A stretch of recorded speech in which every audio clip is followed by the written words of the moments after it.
Grupo sa maghigala nagrambol sa usa ka kananan sa Davao City. Ang insidente nakuhaan og video. Selos usa sa mga ginatanaw nga rason sa rambol. Samtang gikasuhan na sa kapulisan ang mga nalambigit sa maong rambol. Dugang detalye sa report ni Kent Abrigana.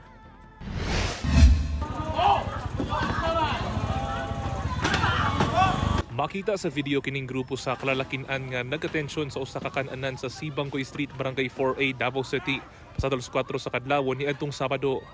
Taod-taod, makita kining usa ka lalaki nga nakaputi og t-shirt nga nagbitbit na og bangko. Apan nagkuha na sab og bangko ang laing lalaki ug giit sa kini og naigo ang usa ka babae nga mipunit sab og bangko nga ilabay unta. Apan napungan kini sa usa ka lalaki. Hangtod sa makita na ang paglabayay og bangko sa isig ka grupo.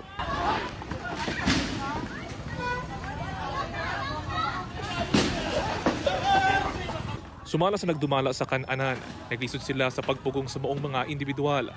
Sumala ni alias Rami nga usa ka service crew. Mga suki nila ang maong mga individual.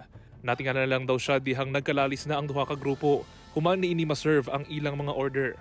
Wala dyan sa expect nga magkasakitan sila.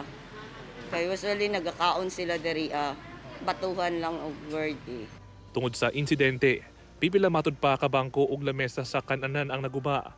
Sa investigasyon sa kapulisan, duha ka grupo sa magbarkada ang nagkagubot kinsa giingong nakainom.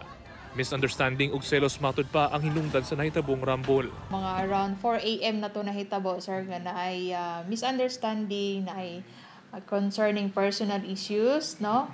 Ato lang ikuan ning mga both sides, sir, both parties. Mo to hinungdan nga nagkalali sila, naapoy nasumbagan that time. So naapoy niluparay og mga bangko, no? Gireport matud pa sa usa ka grupo sa kapulisan ang hitabo kung asa nagpaila kini nga mga biktima sa nahitabong rambol. Mismong ang kapulisan ang nag-file og kasong alarms and scandal batok sa duha ka grupo.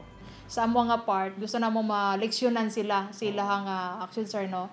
Dapat responsable gyud ta, sir, especially kung naata sa publiko nga lugar. Samtang ginahawag usab sa barangay nga dayon i-report kanila ang bisan unsa man nga hitabo. Aduna sab kini mangno sa publiko. Para dili ta makahasol sa ubang tao o sa mga property nga makadamage ta. Kung maglingaw-lingaw ta, ibutang nato sa ato ang ulo nga kanang peaceful lang ba. Kauban si Bebot Kahes sa kamera. Ako si Kent Abrigana para sa One Mindanao.